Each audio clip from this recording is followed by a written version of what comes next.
Well,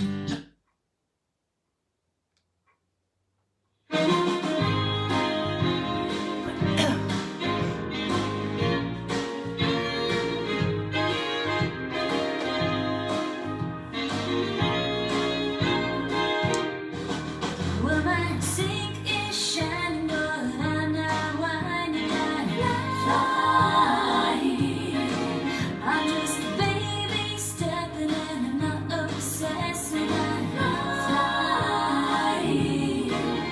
I got my list of things to do, and I'm ready for action in my lace-up shoes. Well, I'm no martyr, I'm just working smarter. I'm flying.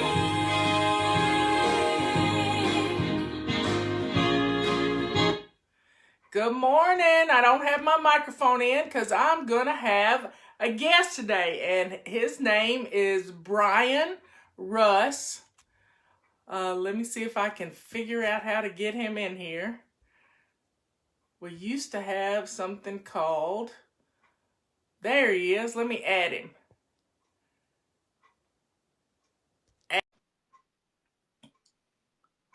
It's adding him. Anyway, Bryan and I met 2014, I think it was, in Orlando. I'm adding Bryan. He has to have his camera sideways. And we'll get him in here.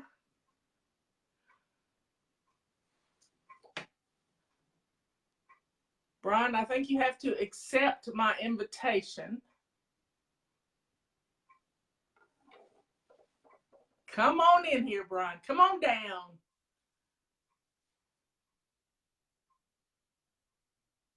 It still says adding Bryan. I don't know what's going on. Sometimes when your Wi-Fi signal isn't fast, you have to get off the Wi-Fi, and there it went away. No answer from the live video guest. Let me try again. Allow your viewers.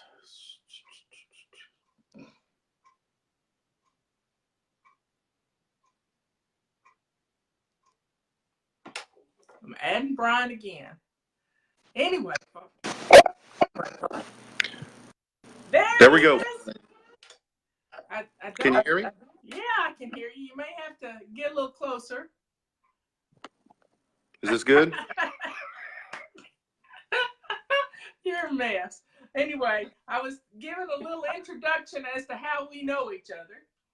I was at a homeschool convention, and you kept Michelle and I in stitches all day. While your wife went around and collected curriculum for the kids.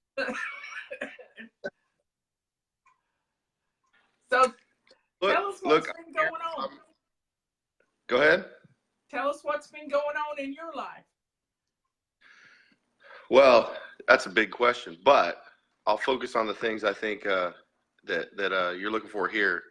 Basically, I'm kind of because of some injuries and illnesses I've had over the last couple of years. I'm a kind of I don't want to say full-time dad because I'm still doing some work, but pretty much my wife is getting her doctorate in nursing.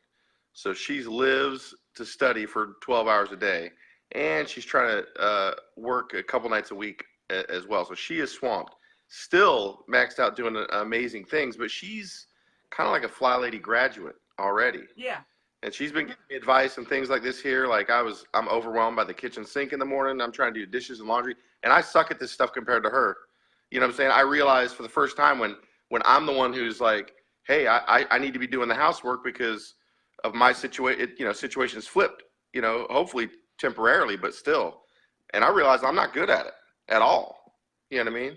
I know how to clean the kitchen, but the only way I know how to clean it is 100% immaculate, like, Jesus's kitchen here. That's the only way I know how to do it. And she's like, so I get like, oh my gosh, I have other stuff to do. And the other day she was like, like, put your shoes on and set a timer. And I'm like, what are you talking about? because I knew your little program just basically highlights. And she started going deeper into it. And I was like, that's when I sent you a picture like, oh my goodness, I am a fly guy. Yeah, At least I'm trying to be. And I don't know how to do that. well, You we're know, it going was to a help you. surprise thing. You know? I tell you what, this Facebook page, the Fly Lady Facebook page, there's almost 1 million people on it. That if you post a question, somebody's going to be there to answer you. And you got me on a direct line at any point in time. So, but let's talk about a little. You're a miracle, and I'll start crying. Oh. But you've been through so much the last couple of years, and I pulled up your Facebook page a while ago, and there on the front is you in a breathing apparatus with your wife having drawn the Superman symbol on your forehead in Sharpie. That was awesome. It was. Right. The two of you are such a great couple because you laugh together, you work together, you cry together, you do all of this stuff, and it's Friday, and it's our day to renew our relationships, and you're doing what you need to do, and we can help you to get rid of the perfectionism. You're a perfectionist. Oh man, it's got to be done right. I'm a finisher. Like my career has been in, remodeling, detail work, training on how to do certain construction things right. And it's like my dad raised us. Oh, he used to drive us freaking crazy. And I do it to my kids now too. We'd have to clean our room. We'd clean the room. And my dad was like this too. Real, just meticulous. You know what I mean? And that's a good thing. Look, every strength is a weakness. Every weakness is a strength, depending on the situation. You know what I mean? A person who's a severe just jerk, and there's an emergency, and they're like start directing and calling shots. That ends up being, hey, that's who you want at that moment.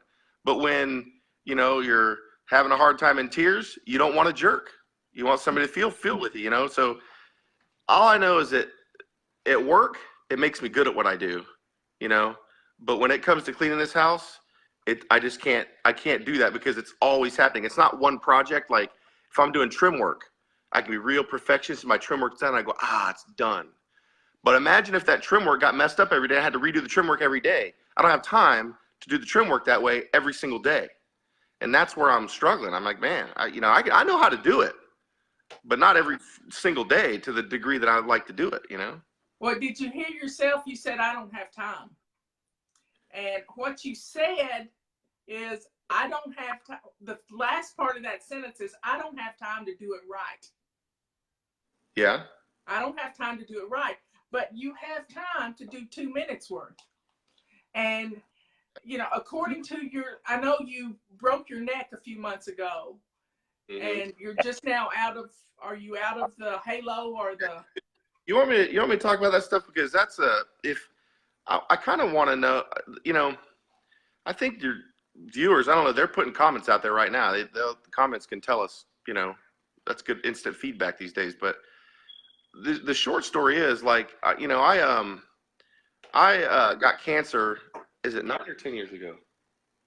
How long ago did I get cancer? I got cancer a while back, right? Leukemia, and I still have it. I take chemo every night. The short story on that is, it's not the kind where my hair falls out and all that, which is, by the way, like that was just disappointing to me when they told me about the chemo when I just had it, and they're like, well, yeah, you're going to feel sick to your stomach and want to throw up, your guts are going to burn, and they're going through all the side effects, right? And in my mind, I'm thinking, at least my hair will fall out, because then you get sympathy points when you get that little scraggly hair, right? I was, man, I can't wait to go out with like my little, advanced male, no pattern baldness, And so then right at the end, they go, well, the good news is, though, you won't lose your hair. And I was like, great. There goes the glory.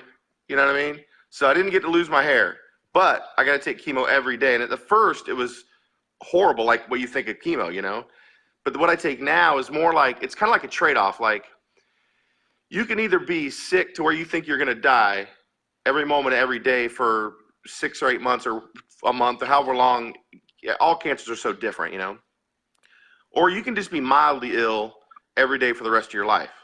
And so I'm mildly ill every day the rest of my life. So you know that feeling like when you got the flu, but you don't know it yet? And then there's that moment where you're like, oh, dang it, I got it. It hasn't full blown yet. You're not really in it. You're not throwing up yet, but you're ready to admit, dang it, this isn't just I'm tired. That's how I feel all the time. But it becomes normal. I don't think about it all the time until someone like you brings it up. You know what I mean? I want you to know that I didn't even remember that you had leukemia. Yeah, so that's probably.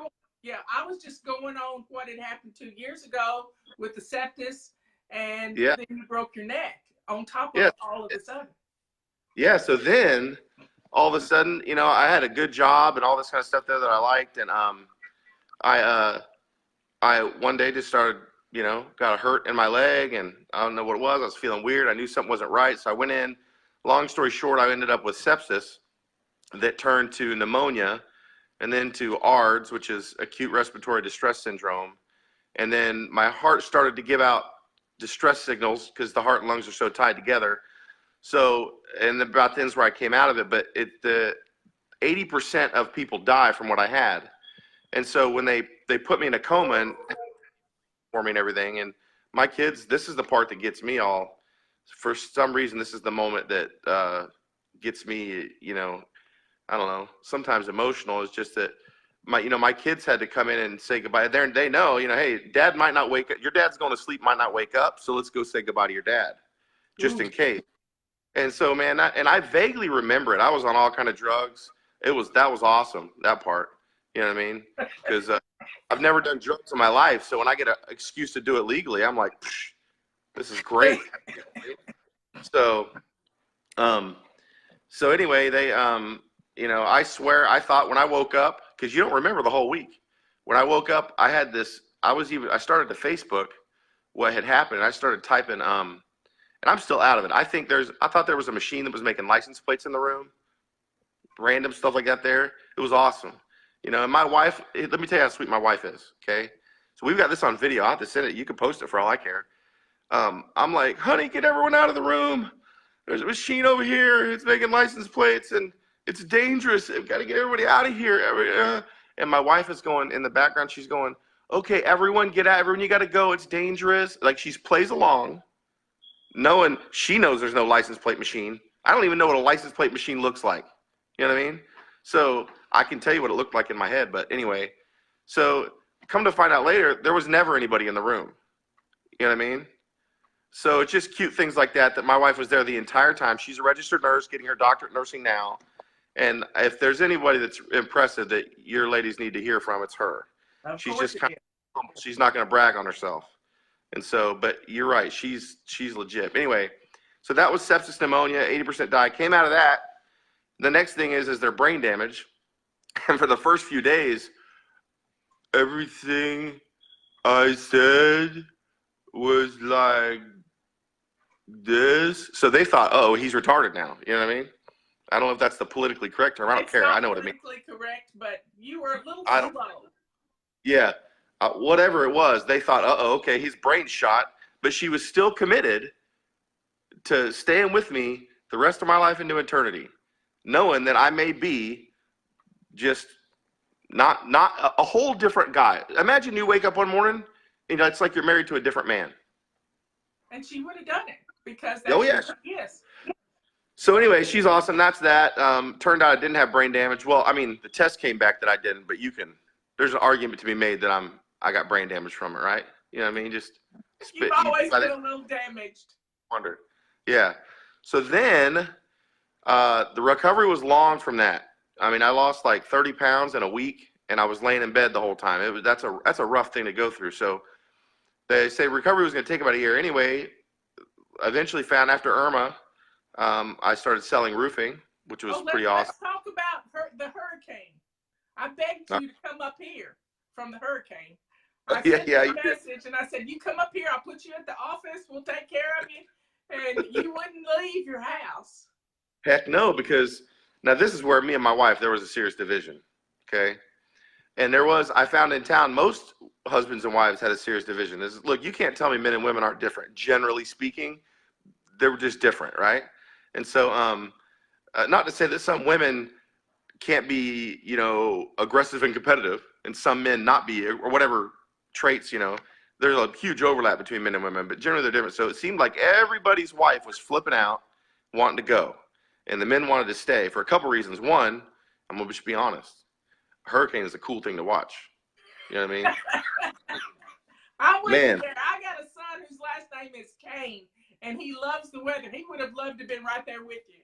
oh man. So look, we boarded up all the windows, and I went at strategic places around the house. I cut holes in the plywood like this big with a big hole saw, so I could see out. And then I put Rain-X on the window so the stuff blowing in would dribble right off, so it wouldn't mess up my view. I had to be able to wait watching what was out the windows, and I knew if a window blew up on my face, it was worth it. They can stitch me up. Hey, Bryan, You know what I mean? I was watching the radar on your house. I had you pinpointed on the radar. That thing came right over the top of you.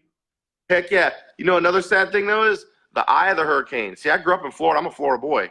Central Florida is where I grew up in. The dream is to be inside the eye of the hurricane because everything stops and gets really quiet. You don't hear birds. You don't hear anything. It's like you go outside and it's like post-apocalyptic, whatever. And then all of a sudden the wall comes again. So that's like a dream of mine, right? It was like 5 miles from us, the eye.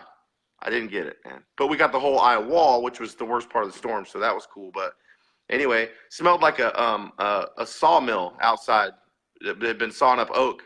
When you walked outside, it was like, because all the busted up trees everywhere. But it was cool. So that was Irma, and a lot of roofs got damaged. So I was selling roofing. That was going really, really well until I fell off a roof. It was a second-story roof. So I fell off, but it was 2 levels. So I fell off the second story and landed head first on the first story. Man, let me tell you, I pride myself on, I'm an athletic guy.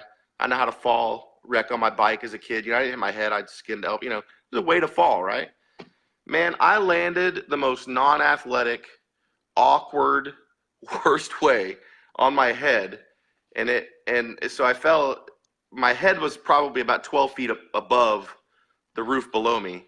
So I fell, landed head first, and that's where a lot of things broke. Also broke 3 roof tiles with my head, which is, at least I can brag about that, right? If you want to call it that. Anyway, then I went around feet first because I knew at that point I was like, if I can't stop myself, I'm about to go off the roof again. Because it all happens in a split second, but you know how many thoughts go through your head. You kind of.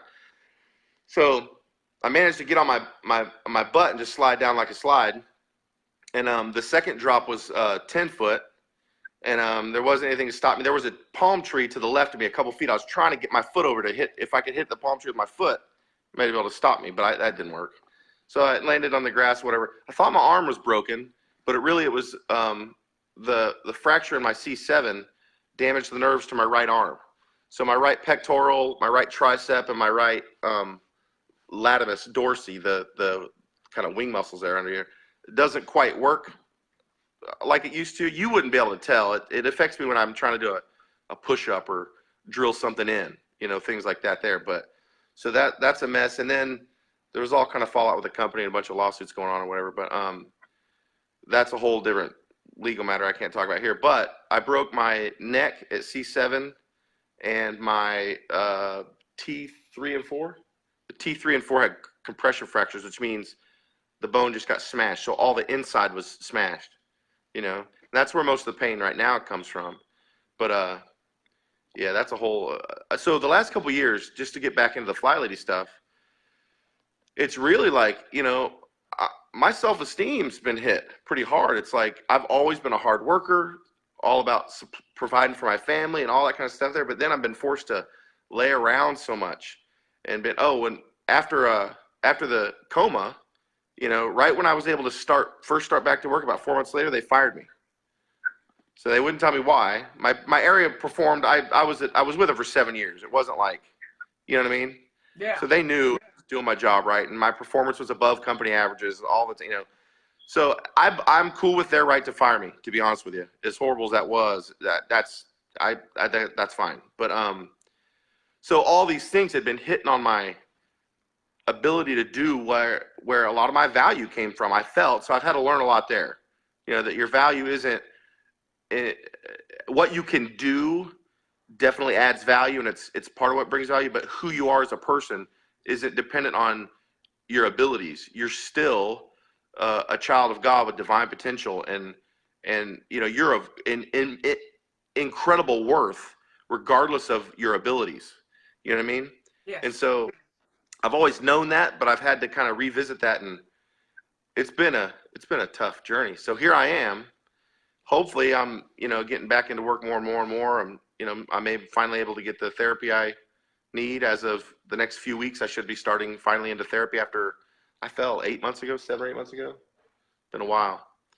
So that's the story. Well, I want to help you as Fly Lady, help you because the house is bothering you. Oh yeah. Yeah, and that's My wife because my wife will end up doing stuff. And when she does, I'm grateful because, but I'm like, oh my gosh, she's got all this going on. I do have the time to do more, but I get overwhelmed. I get like, I'm still, like I said, I'm still trying to figure out what I'm going to do for a living going forward and all these unknowns. It's been a mess. So whenever she does anything, I'm grateful, but I feel bad because I'm like, I got the time to do it. Yeah, I got the time to do it. She doesn't, but she's still setting her timer on the clock. You messed her up. No, we got to teach you this little bitty habit of setting your timer. It's all you got to do. Set it for 2 or 3 minutes, and when you're trying to heal from whatever's ailing you. Right now, I'm dealing with lung crud. I was up all night long dealing with this lung crud. Thankfully, I've had a good cup of coffee this morning. Did your man give it to you? Pardon me? I heard a little bit of yesterday's show, and you said something like, your husband gave you this? Oh, yeah. You know how he gave it to me? Always works. You know how he gave it to me? Because I didn't put my head on his shoulder. Making out? He was sick? Fly Lady, you got to quit making out with your man when he's sick. No. He would break me a piece of chocolate, and I would eat this piece of chocolate, and that's what I told him that's what did it. So you try to blame him? Yes. You are, all right. Whatever makes you feel better. He said, yeah, man. Hey, I always tell my kids, everything you do is all right as long as you have someone to blame. You got to have somebody to blame. That's true. I get it. So let me ask you a question, Bryan. Okay. And I know the answer because you already told me the answer. Do you have on your lace-up shoes? Well, I don't. But look, I got to cut. See, I have something to blame.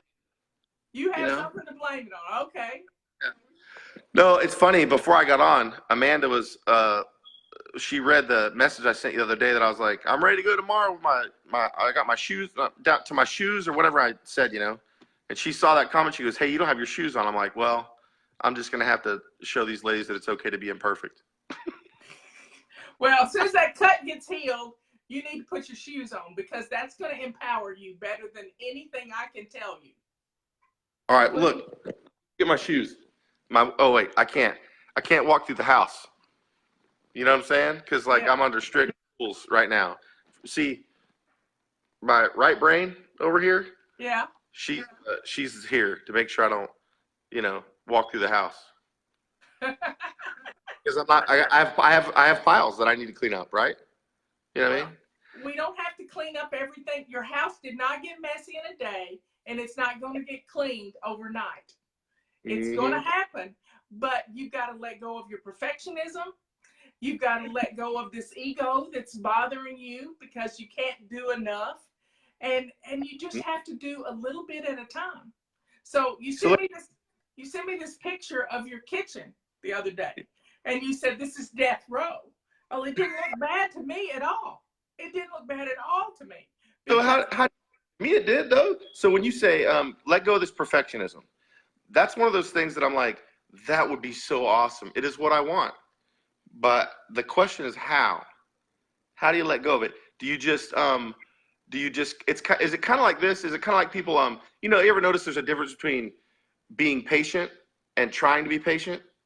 Most of the time when people say, I'm being patient, it's like, no, you're not. You're trying to be. Because when they're going, okay, I won't kill them. That's not being patient. That's trying to be patient. So is it kind of like I have to fake it till I make it? Be like, hey, look, I did 2 minutes. I got 2 pots cleaned. Woohoo! even though I'm like, it looks the same, you know? Well, Do I just, here's what you got to do. You start with a sink full of hot soapy water. yeah? Hot soapy water, and empty your dishwasher. Okay. Is your dishwasher full of clean dishes right now? My wife's over there going like this. That means, you know, yes. Well, empty the dishwasher, and that gives you a place to put the dirty dishes. The dishwasher is the dirty dish disposal unit. Ooh. You know, sometimes just having a little thing to call it like that helps reframe it in your mind. Yeah. You're a genius. Listen, you're a genius. I got to be honest. I mean, I know everyone here has heard your story, but I was having a breakdown the other day, feeling like I just sometimes feel crazy, like overwhelmed. Like I feel like, and I'm looking at it thinking, then I feel like, just like, what's the fact that I'm looking at these things going, this shouldn't even be overwhelming, honestly.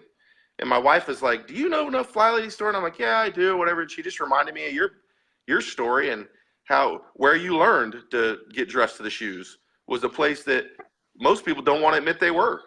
Right. But you've turned it into an inspiration for a lot of people. And I don't want to, this sounds condescending, but I'm proud of you for that. I'm glad the world has someone who's willing to come out and tell a story that might otherwise be considered embarrassing, to be honest with you. It's embarrassing. We are who we are. I mean, you've just given us your pretty much life story for the last 10 years. And it's who we are. It's what made us who we are. And you're no different from all the people that we have following Fly Lady. They're all overwhelmed in their own way. But it all boils down to perfectionism. And that perfectionism causes us to procrastinate because we tell ourselves we don't have time. Now, how many times today have you already said, I don't have time? Probably a lot. Just on this, yeah, a lot. When you hear yourself say, I don't have time, I want you to set a timer on the microwave, on the stove, wherever you got it, on your phone, and set it for 3 minutes or 2 minutes, and just do 2 minutes of what you said you didn't have time to do.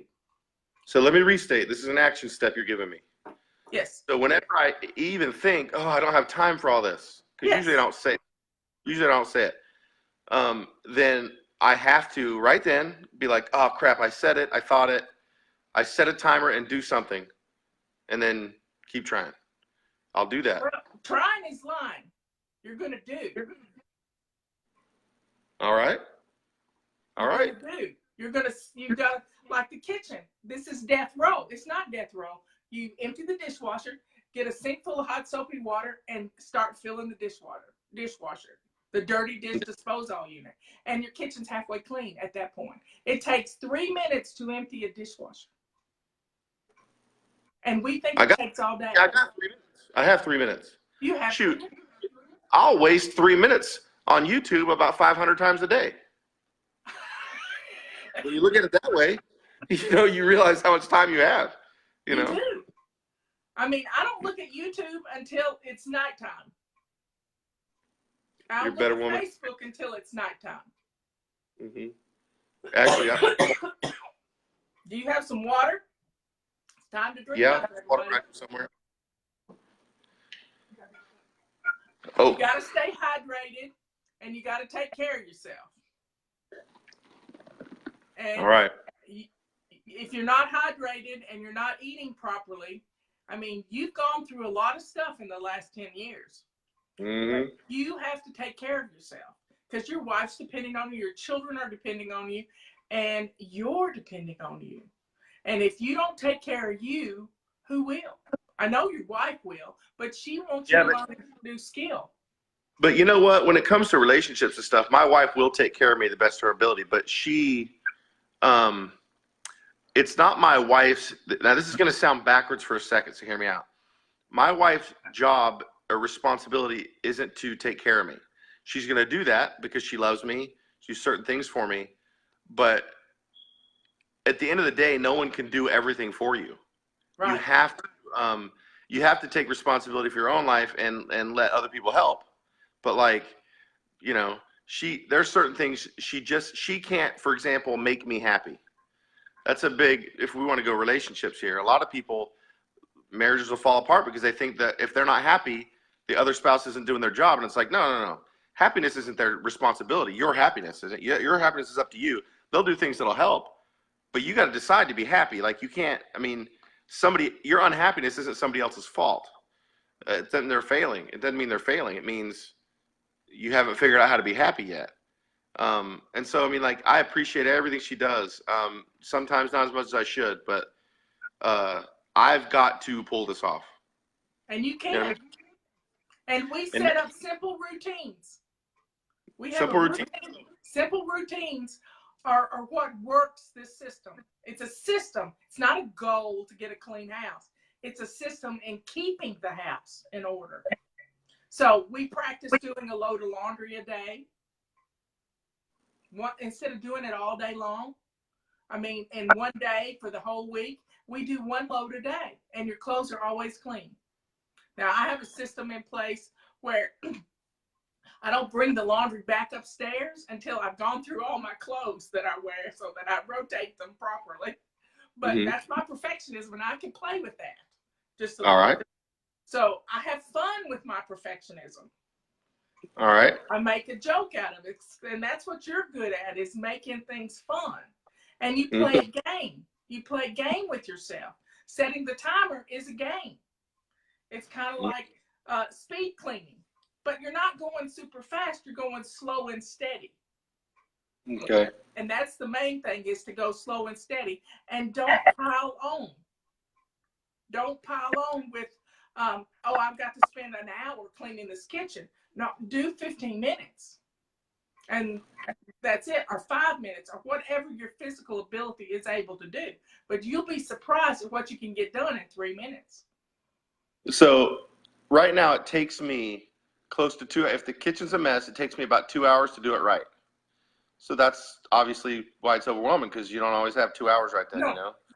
And so are there times when, I mean, you do your 15 minutes and later on you're like, hey, I got another gap, I'll go do 15 minutes more? You can do that, but All you right. got to take a break with your physical limitations. You've got to pace yourself, and you got to be kind to yourself. That's another part of this whole system, is not beating ourselves up and giving ourselves the ability to stop. Because see, not stopping is perfectionism. Ooh, that's a hard time. So often, because I will set like a half-hour timer. I've done that a few times, right? No more My wife's half-hour timers. 15 minutes is tops. All right. Well, and but go do even, something else. here's the thing: stopping is a hard thing, because even when the half-hour timer would go off, Amanda'd be like, "Is that your timer?" I'd be like, "Yeah," and I'd keep going. You know what I mean? So my timer didn't really mean anything. It meant I couldn't quit early, but it didn't tell me when to stop. No, you know what I mean? Practice. So I've got to listen to that timer. And that's why doing the 3 minutes is just a fun way to just say, okay, I'm going to do 3 minutes and see what I can get done, and then I'm going to sit and rest a minute. All right. But you always got to start, as soon as your foot is able, put on some lace-up shoes. By the way, that was just an excuse. Like we were joking about, I don't really teach my kids that if you have meant to make excuses. It's more of a joke I tell them, you know. I can wear shoes. I can wear shoes. I got to try to get off of here. You got to put your shoes on. All right. I like you, Fly Lady, because like you can get away with telling me what to do in the most bold and unambiguous terms, and I like it. You know what I mean? I'm bossy. I've always been bossy. Yeah, but you do it in a way that's like encouragingly awesome. You know how I had a leader one time in my life who he had a way of getting onto you that you actually liked. You know what I mean? You're a good leader. It's called the razor's edge, because you think about a razor, all right? A razor can either cut the hair right at the skin and make a smooth finish, or it can slice your jugular wide open and kill you. You see what I mean? Depends on the angle or it won't cut hair at all. So it's good for neither. So the razor's edge is using your leadership, the power, whatever you want to call it, you have, just at the right angle to where you're cleaning things up and not destroying people. You know what I mean? Why they feel cleaned up, they feel lifted up, but you were cutting.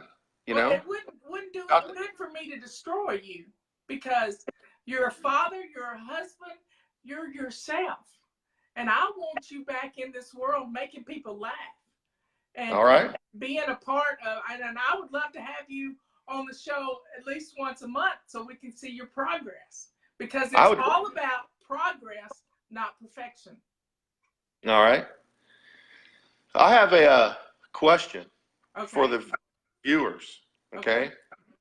And that is, I'm kicking around a lot of things right now. I've always wanted to make a living doing something I love, and I've found ways of doing that in the past to one degree or another, but it seems like all my hobbies that I'm passionate about, I'll pursue them to try and figure out how to make money at it, and I'm always like, I just can't figure out how to make a living doing that, you know? So I thought about starting a YouTube channel, and I don't mean just, I mean marketing it, doing it right, consistent for a while and building, following. And people all my life have told me that, they react like you, hey, you're funny, or you have this and that other gifts, but it is like, it's, how do I translate that into something? Now, and I like the idea of making a difference while I make a living, you know what I mean? Because, what you do revolves around a cause. People don't buy what you have, they buy what you do or what you are, you know what I mean? And so the reason people are so passionately following Fly Lady is because you're creating better people, not just putting out a bunch of tactics for having a cleaner house. It's deeper than it's deeper than how you clean your sink. You know what I mean? So I would love to find, my purpose and translate it into a show. Just doing something I like on YouTube or whatever. So your viewers don't know me perfectly, right? But over time, I'd like to hear what they think I should do if I start a YouTube channel. Not that I would necessarily go there, but if every single one of them says you should start a YouTube channel on how to do your hair like that, then maybe I would, even though I can't imagine it. But I don't think they're going to say that. But whatever they come up, I'd like to see what they think. Okay. How do you want? You just want them to put comments on this show? How do you want? Hey, here's what you should be doing. Whatever it is, I'm just curious to see what kind of stuff gets thrown out. Okay. And I'm going to read them. I'm going to read them, and I'm going to consider it, because I'm in a transition in my life. I don't know what I'm going to do for my future. I have a lot of skills and abilities, a lot of ways I could go.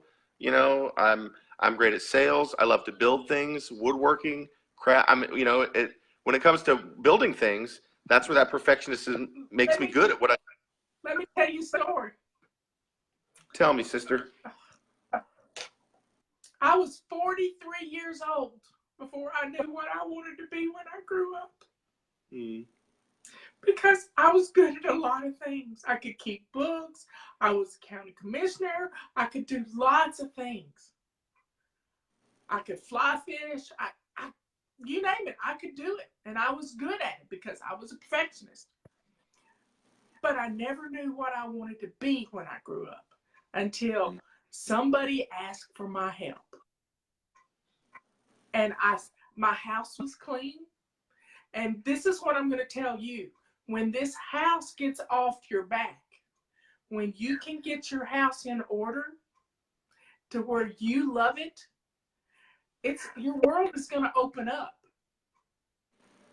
And that's what happened with me. I've written 4 books. If you'd asked me 20 years ago if I could write a book, I'd say, me from little old Lake County, Tennessee? I don't think so.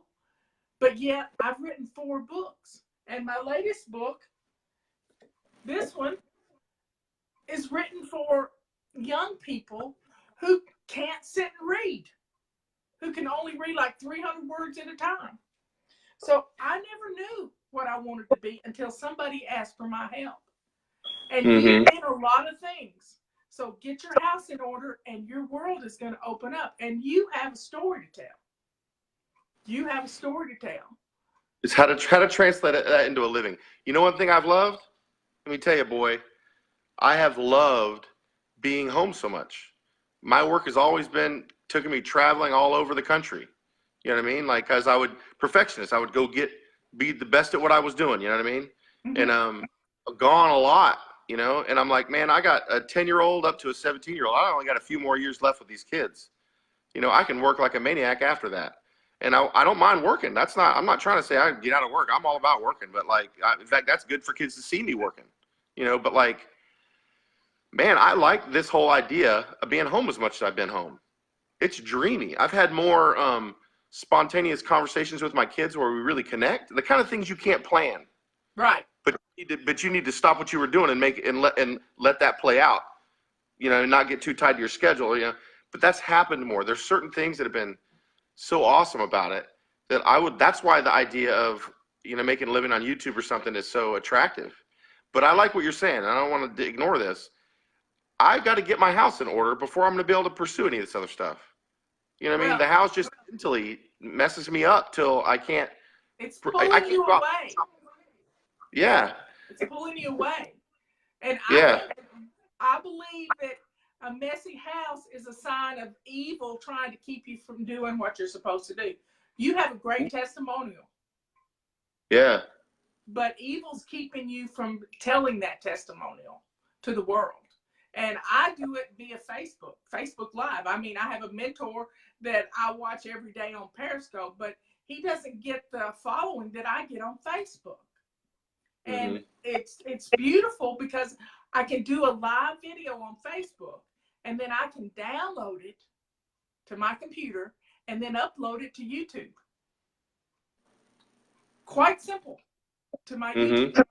And all my videos are right there. But they've been live, and we'll get 15, 20,000 people watching.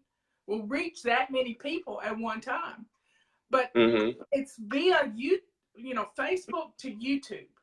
And it just makes a wonderful way to get the word out there and develop a YouTube channel. You can do lots of things. Here's an idea. I thought about this is my latest idea for my YouTube channel. I'm thinking about this YouTube thing seriously, and I got to go do something else in the meantime. You know what I mean? But as I build it, but I thought about the ADD workshop because I'm like kind of thing, which is a strength in certain situations. So I'm not going to dog myself. ADD brings out. 3 minutes. Okay. Stay So, 3 minutes.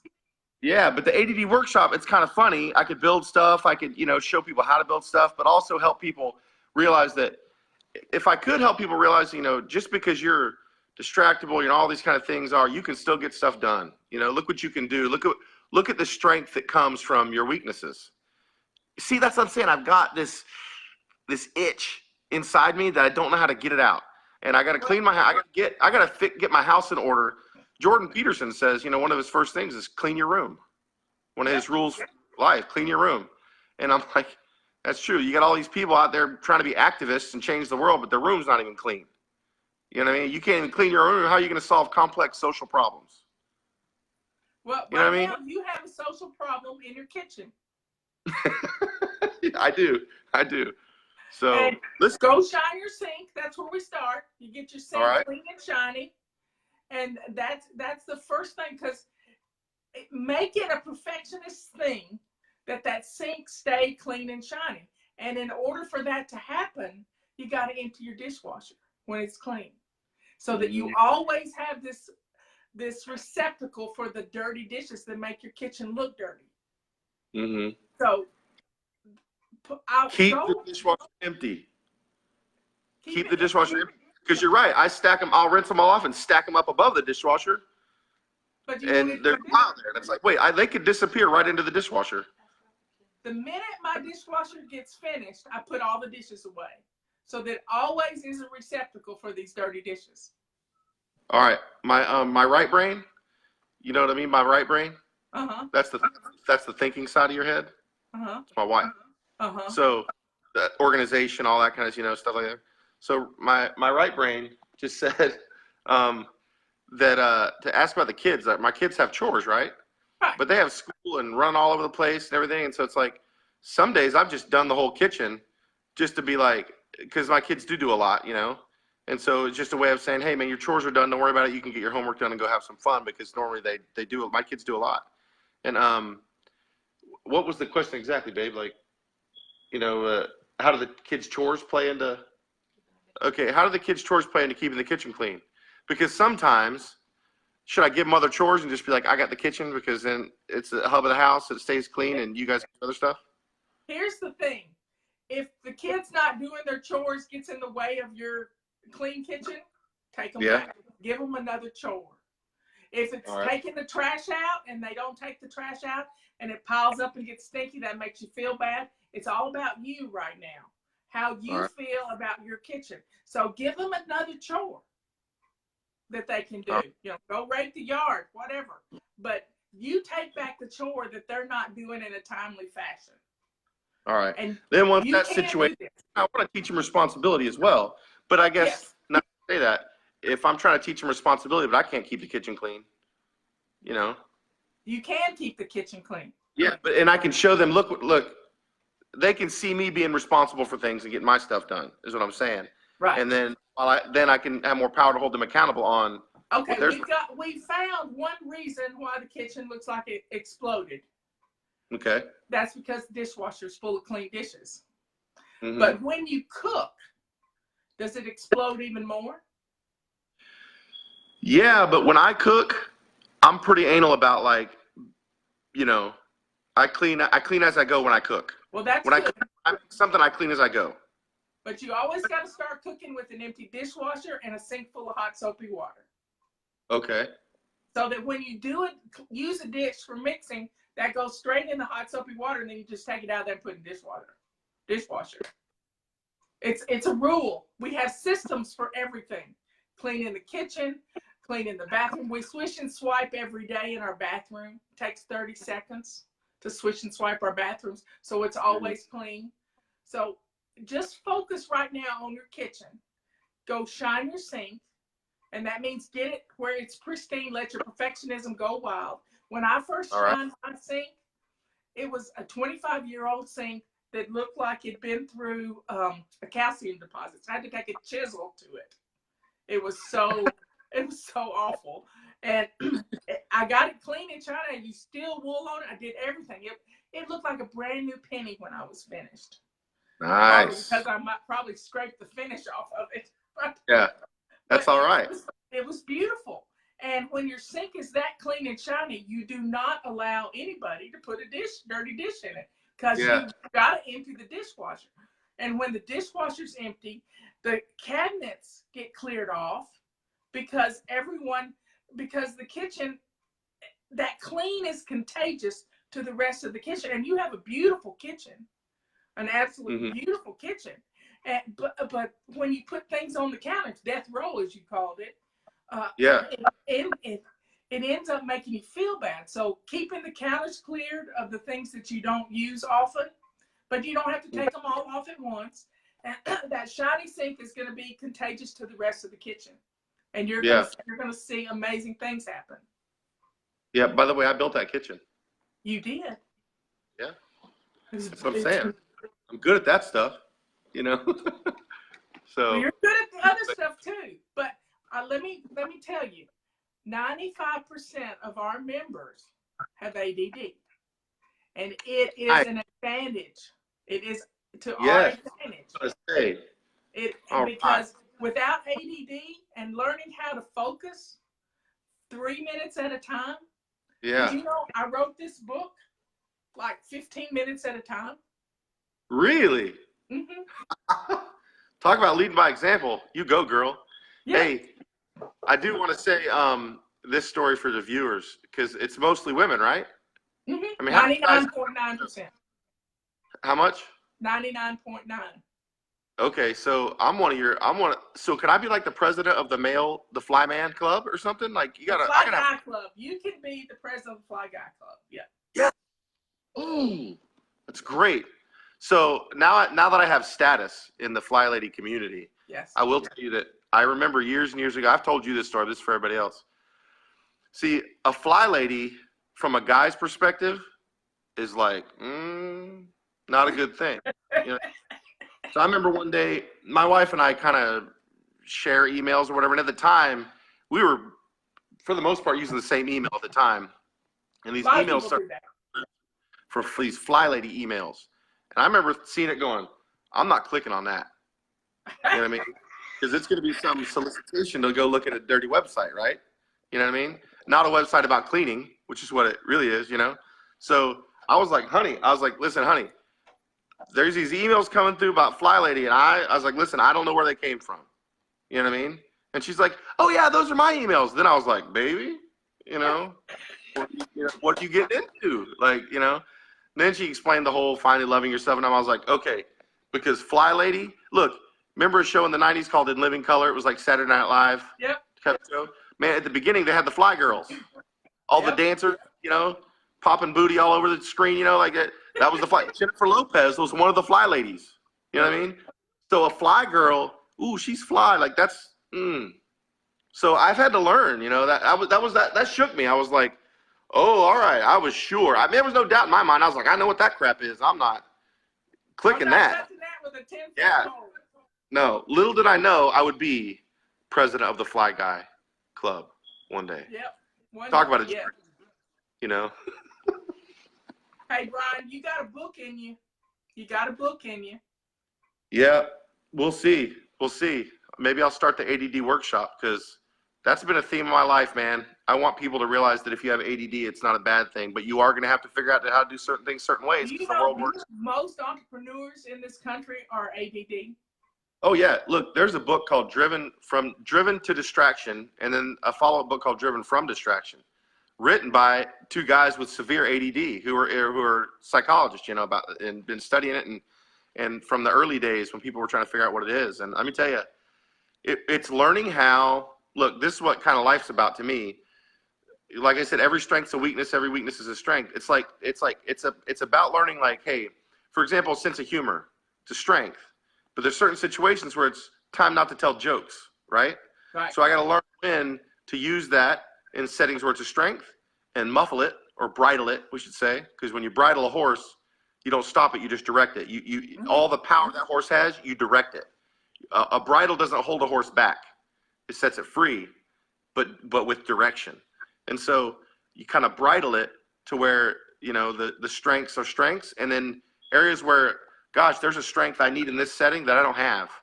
You know, you can begin to shape yourself into a stallion, you know, that's bridled. But ADD definitely opens up a lot of strengths that other people just don't have. It's just that our world is structured in a way where society generally works in ways like organization and I mean, these things are all important, but they're not strengths of ours naturally. We have to learn them. And so I would love to be an inspiration to other people to say, listen, you know, let me tell you the good things about you because you have ADD. We'll work on the other stuff, but why not just look? It's more effective to strengthen yourself in an area where you're already strong than it is to try and take a weak area and make it strong.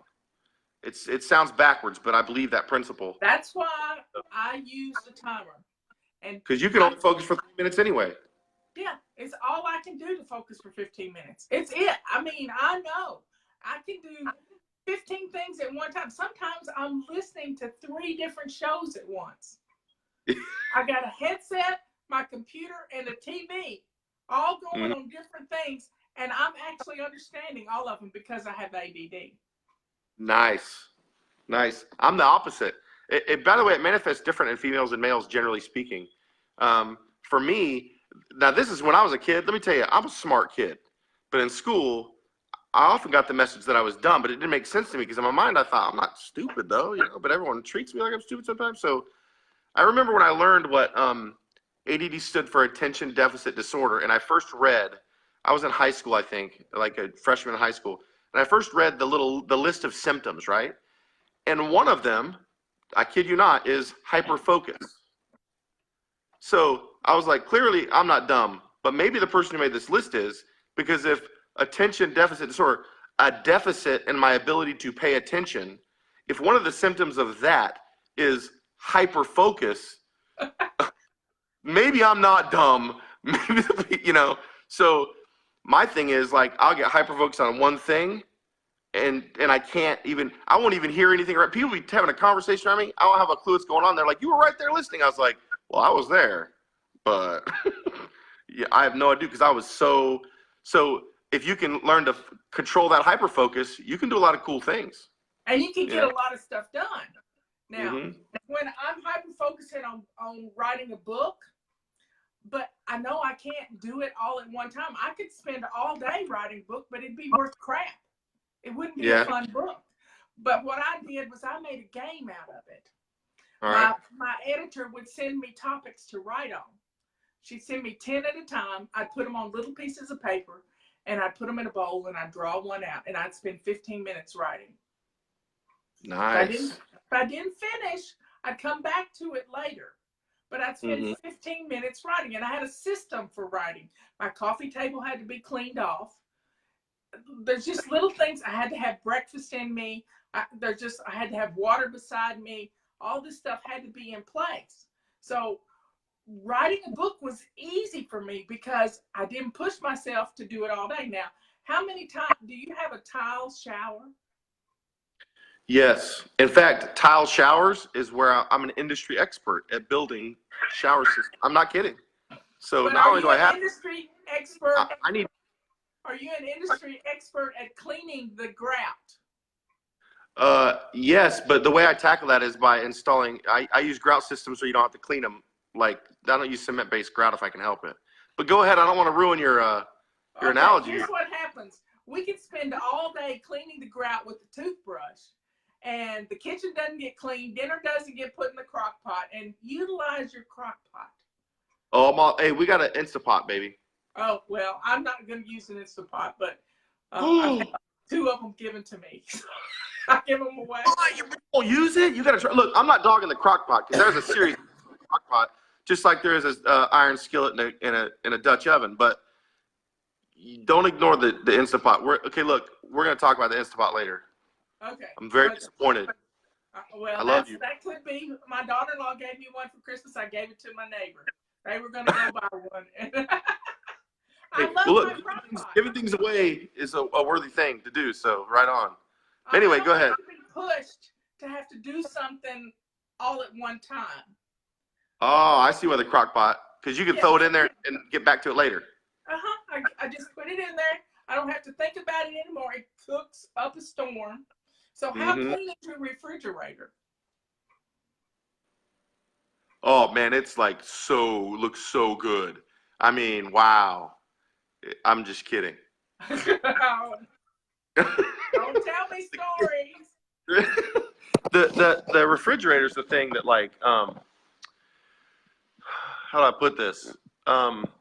It's definitely like a every other spring cleaning item. You know what I mean? We have a system for this. Every Wednesday is anti-procrastination day. Oh, all right. We have a system for the days of the week.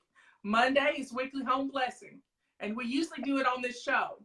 And I have a bunch of little tiles, and I pull one of these tiles, and I play a song, and we go do it. It only takes 3 minutes to feather dust your whole house. So we can get some stuff done. Next thing is Tuesday is plan and play day. You gotta give your little ADD self some fun to do. We have to have some fun doing stuff. So we plan a little bit about the future. So anything we can plan and get. Is she shaking her head? Yes. No, I'm not even filming her right now. But you see, it's every day. Wednesday's anti-procrastination day. Thursday is run a few errands. Maybe get your grocery shopping done. And then Friday is clean out your car. You don't have a pocketbook, but you might have a briefcase. Maybe I do have a pocketbook, Fly Lady. I mean, it could be, yeah. I might have a purse, you know. Man purse. There you go. Hey, let's see my man purse. I really do have a man purse. You do have a man purse. Yeah, I have a man purse. Hold on. Okay, hold on. This right here. It's my man purse right there. Oh, that's your tool bag. Or a man purse. I mean, look, you got to have fun with what you call stuff, right? Yeah. That's a man purse. This thing right here is power to do. That's what this represents. The power to do. You're not trying, you're doing. That's good. Look at this. See that bookcase back there? Yep. That's what I was sanding this morning before the show. So that is, makes me happy. You paint it?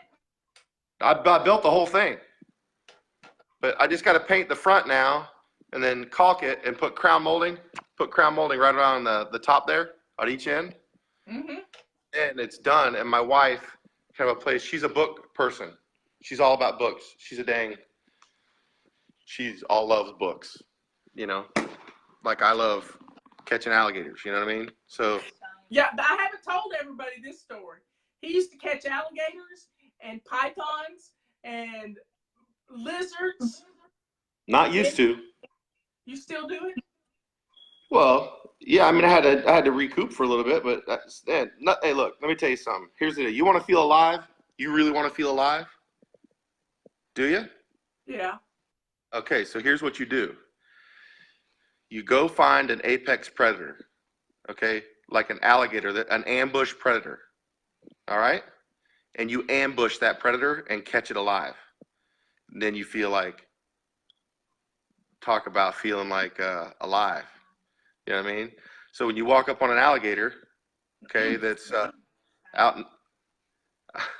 Some of the stuff I shouldn't talk about because not really supposed to. So this is hypothetical, right? How about that? So alligator, you start walking across, you know, where the alligator's in shallow water and it'll go underwater. But alligators will usually just go underwater right there and sit there because they're like, I'm underwater. They're not going to see me. I'm good. I'll just come up later. But then you walk right up to it. You can stand right there and look in the water right next, 18 inches of water and look down and see the alligator just laying there on the ground, no foot from you. You know what I mean? Then you have time to aim, whatever, and you just jump on it. And hypothetically, like I would never do this, right? You with me? But it's possible, you know what I mean? So one thing I'd like to do is swim up underneath one and grab it. But I mean, when you surprise, that's how they hunt. And you hunt, man. I don't ever kill them. I'm nice, I like it's cool. Then I put it back in the water. But like, I do know what you're talking about because I've caught a 20-inch trout with my bare hands. Ooh, you go, girl. I've never caught a trout. I've fished my whole life, never caught a trout. But I'm in Florida. There's trout in Florida. There's sea trout, but I'm more freshwater fishing, Well, I was saving its life is what I was doing. Yeah. It was in a pool and it couldn't get downstream. So these kids had dammed up this creek at the college and I was picking it up and moving. I did it several times and I had lots of witnesses. So I was trying to get it to go back to the river. Guys, you know what? You're from Lake County, Tennessee? Yes. I'm from Lake County, Florida. Do you know that? I didn't know that. Yeah, and so listen, I don't know how to fly fish. So sometime how close are you to Chattanooga, Tennessee? My sister lives in Chattanooga. Because so listen, my wife's family is from Chickamauga, Georgia, which is right 10 minutes outside of Chattanooga, right? So next time we're up there, we got to meet up and you got to teach me how to fly fish. Oh, I can teach you to fly fish right here. I know. So I don't know how to fly fish, but I love fishing. And I've never caught a trout. So mission accepted. We'll do it. Well, it's All been right. fun having you on the show. I've gone longer than I usually do, but we've kept the audience, which is great. And I am so proud of you for being the miracle that you are. You've getting to know you over these last 5 years has just been wonderful. And you sat with Michelle and I for a whole day practically at a homeschooling convention, and you had us in stitches. We were freezing to death, and you were keeping us in stitches. So you guys are great. Like, and the feeling's mutual. It's interesting how our friendships developed. You wouldn't just, I'm glad we have met. Nothing happens on accident. You know what I mean? And you're an influence for good. You're an inspiration. Keep it up. Keep making yourself vulnerable because people relate to that. And most people hide their vulnerability. When they see someone putting it out there and saying, here's what I'm going to do about it, they kind of say, maybe I could too. And you're making the world a better place. So all those ladies, on yourself. Listen, all what you just said to yourself.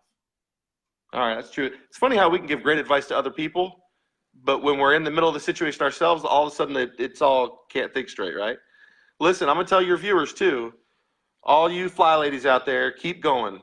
You are appreciated. Your kids might not appreciate you now, but they will. And you're doing great things. I don't care. Some of you maybe are stay-at-home moms. Some of you are stay-at-home not moms. Some of you are married. Some of you are, I'm sure it's all over. Some of you have careers and home and single moms, whatever you got going on. All gamut. Yeah, you're making a difference, and it's thankless right now. But man, you're making a difference, and I know that more than ever now that I've been thrust into that position in a lot of ways. Not that I helped around the house always. I tried to help around the house, but it's more like right now this is my role right now, you know. And man, I appreciate more what you guys do than ever before. So know that you're doing good, and God knows you're doing good, and you just let that make you happy, regardless of who else around you notices, because if they notice, that's a bonus, but it's not really what it's about. Hey, did you So, notice we got the same glasses? ooh, are yours chipped up though? Man, I tried to use a Sharpie on it. It comes right off. I'm a greasy person, I guess. I don't know. Wouldn't stick. Well, let's schedule this again. All right. So we can get some updates, and you can tell us about your YouTube channel that you're going to build. All right. Real Well, easy. Just go sign up and do it. I have direct. They will. I guarantee it. All right. I love you, But Bryan. only if I earn it now. Only if I earn it. You got to watch some videos, and if I earn it, you subscribe. I'm not looking for free lunch. Oh, I don't mind free lunch. Don't get me wrong. I'm a Southerner. But, It's you know. lunchtime. All right. See you later. All right. Well, listen, I gotta spend 3 minutes on unloading the dishwasher before I can eat lunch. Okay, that's a good idea. That's a good goal. All right, we love you, goals. We have systems. All right. See you We later. love you, Flat Lady. Take care. Bye-bye. How do I get off this thing? I think I can X you out. X me out, girl. Well, that was fun. I knew he'd be fun. He always is. He's been through so much, and I'm so proud of him, and he can help us. He can really help us. I love you all. I will talk to you later. But I have to tell you, we have a big sale going on our Office in a Bag. With our control journal or without our control journal, it's half price. So go get it while we've got them. We don't have a whole lot of them of any color, but we got all 4 colors, and they're such a great price. Then you're just not going to believe how great a price it is. Half price. Yep. I love you all. I will talk to you later.